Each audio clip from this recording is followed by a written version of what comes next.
Hello, my name is Dave Tran, and this is the Art of the Specific Call with Dr. Lacey Book. Dr. Lacey graduated from Life West and is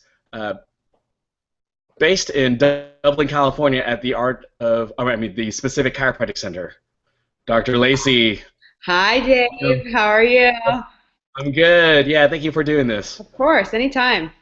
Yeah, so let's get straight to it. How did you get started in chiropractic? How did I get started? I think that I'm going to use the corny line of I didn't find chiropractic, chiropractic found me. It's Yeah, actually that's good. it's very true, though. This is not just a line. This is not just cliche. I actually was working in a bank, and I was a teller. I was the head teller. And this lady, she used to always wait for me. She would let people go by, and she always came to my window. And one day she came up to me and she just slid me her card and she said, "I want you to work for me." Hmm. And I look at her card and she's a chiropractor. And I didn't even know what chiropractic was, never heard of it, nothing.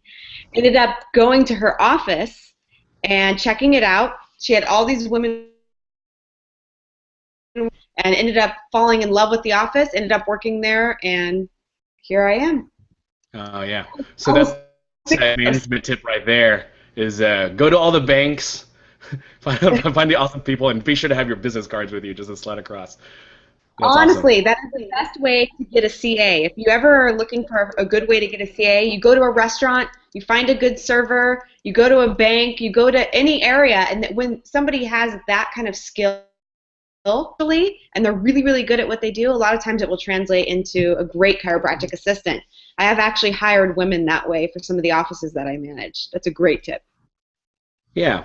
And did you grow up in California, or how did you end up at Life West? I grew up in California. I'm a Bay Area girl, California girl all the way. I grew up in Campbell, so I'm a Campbell kid. And that's Okay. probably South Bay, so not too far from San Francisco. So naturally, I would have gone to Palmer, but the last set of doctors that I worked for, I asked them all where they would have gone if they could go back to school, and they said Life West, so that's why I chose Life West. Yeah. And how did you come across upper cervical chiropractic? So that is funny because when I went to school, I thought for sure I was going to do Gonstead. I love the technique. I love the analysis. I was all about it. And I still love it. But when I went to school, I was sitting in first hour, first class, which was philosophy. And there was a teacher up there. You guys might know him. His name's Dr. Dill. Ah, He stood up there and he said this one line that just changed my life. And he said, there's a lot of chiropractors that you'll run into in your life that will tell you their miracle story. They may have one, they may have two, they may have three. He said, but in my office, I expect nothing less than a miracle. And I was like, mhm. what is he talking about? And so I started to research what it was he did and found out that it was knee, chest, upper cervical, and then went on my journey from there and began doing a ton of research, got under care, fell in love with it, did the That Something program, which Okay. was the first rendition of the Art of the Specific. And Okay. then here I am.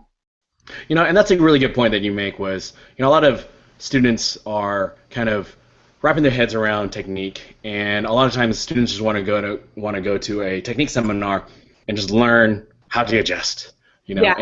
and a lot of students don't even consider going under care, because how do you know that it's going to be a good fit for you if you haven't really been under care? Yeah, absolutely. I mean, you have to find a technique that resonates with you and works for you. I mean, you can't obviously get behind something and provide a type of care that you're not all about. So Mhm. you've got to get under care if you're considering doing one technique versus another and experiencing for yourself. That's so important because oftentimes people end up like me. They just go into school and they think that they know what they want to do, but they haven't experienced everything else to really figure out if that's exactly what they want, right?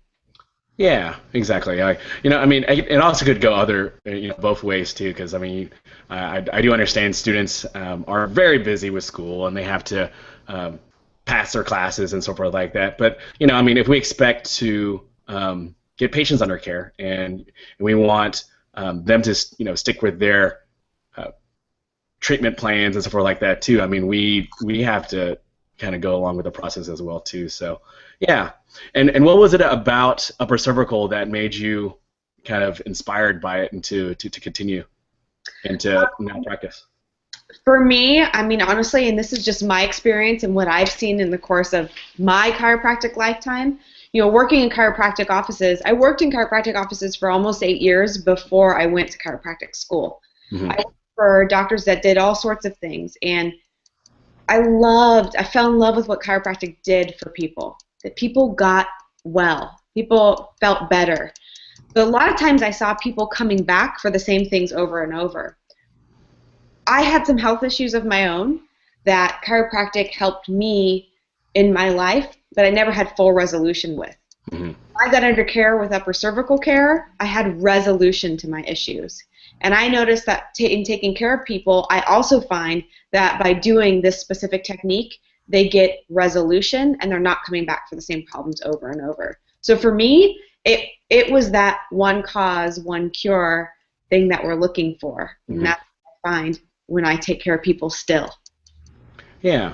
And then one of the things that I know that with the art of the specific right now is that TATS is kind of traveling all over, all over the United States, as well as like you guys have a lot of events happening in the Dublin office. So what are some common questions that you kind of come across with a lot of students that are just now kind of coming into getting ready for school, or I'm getting ready for practice and stuff like that? Because I mean, I know that you guys see so many students that come in through your office. We do. We see a lot of students. I mean, because we're involved in so many different ways, we get to experience students that just go to school, like you said, all the way to people that are just graduating.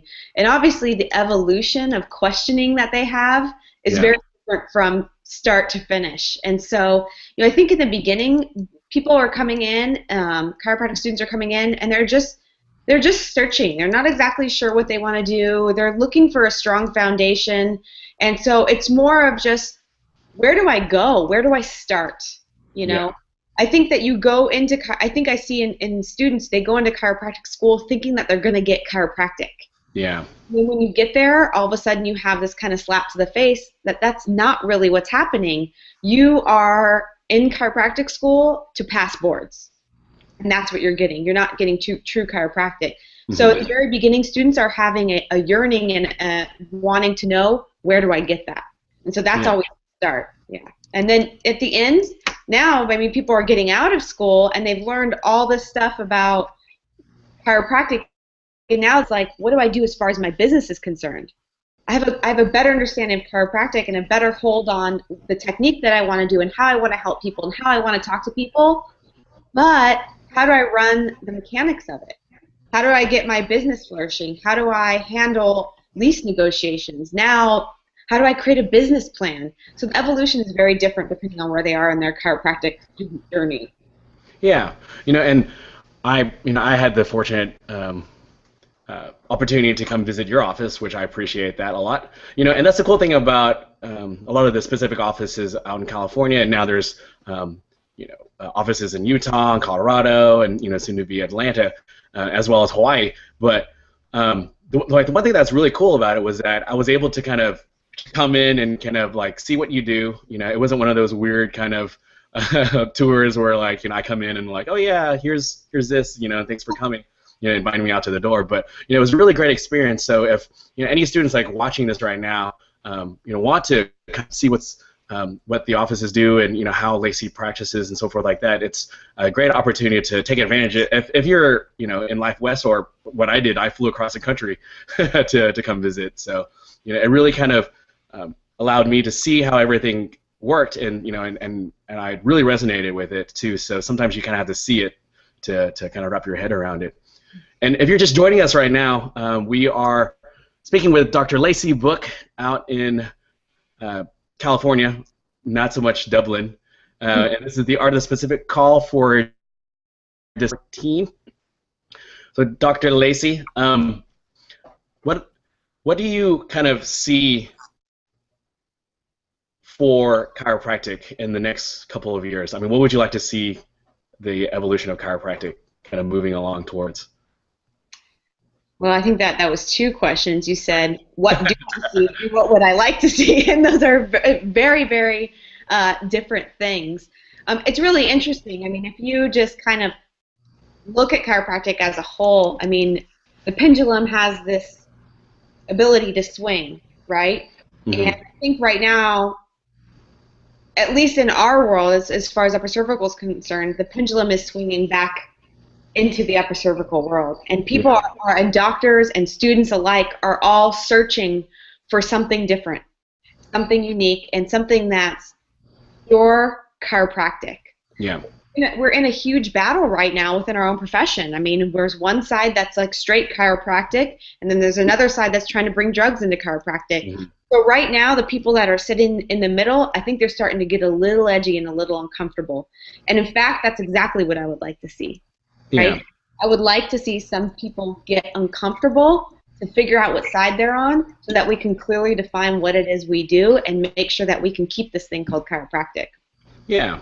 You know, one of the things that like you kind of mentioned with the training with the art of the specific was that it really encompasses everything that you kind of mentioned because we start out with different modules where it kind of talks about the rationale and the philosophy of it and explains why the art of the specific does certain things and which was kind of like the first training seminar that really did that for me. Was like, okay, you know, this is why we do the things we do versus like really kind of just jump into the adjusting part.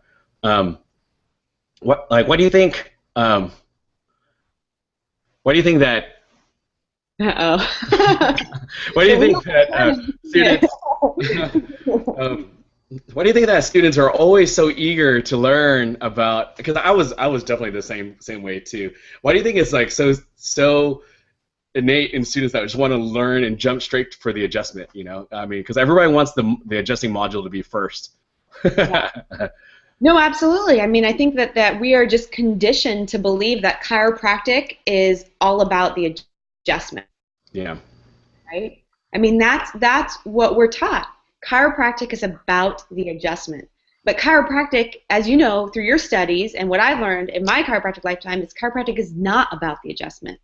In fact, it's about the non-adjustment, the days that you're not adjusting people when they're actually healing and what's happening. You know, so obviously what we want to do is we think that we can help people the most by delivering a proper adjustment versus helping people the most by truly understanding chiropractic. Mm-hmm. And that's what we really, really try to do at the Art of the Specific, is to teach you about chiropractic, the why behind chiropractic, the what, and then the how. And having that foundation is so much more powerful when you actually deliver that adjustment with that knowledge behind it, right? And so that's the thing. I think that people are just missing the fact that chiropractic's not all about the adjustment. There's much more to it than that. Exactly. And lastly, what would be your greatest advice for a chiropractic student? I say the same thing over and over, and you know, for me, it's about the daily greens. It's about diving into the green books. I mean, and the reality of it is the green books, they're not in the schools anymore. There's a huge hole and a huge need in our schools for our students and a lot of our doctors to study chiropractic, like study it. And you've got to study it. And I always say start with volume 14, Stevenson's chiropractic textbook, because that's exactly what it's made for. It's a compilation, freshman, sophomore, junior, senior text for you to work your way through to gain a foundation, a beginning foundation about this thing that's called chiropractic. And then from there, you take your knowledge and start to figure it out, what technique you want to do and how to perfect it. So starting there, absolutely. That's awesome. Well, it's wrapping up towards the end of 2014, so there are a ton of different intensives with the Art of the Specific next year for 2015 all over, so be sure to check out theartofthespecific.com or like the fan page on Facebook. If you want to get in touch with Dr. Lacey Book directly, I will put her contact information in the links below. Every month we'll be doing another interview with one of the Art of the Specific docs. So be sure to subscribe to this YouTube channel and stay tuned for an upcoming interview for sure. Dr. Lacey Book, thank you so much for your time. Thank you, Dave. All right. All right. Have a good one.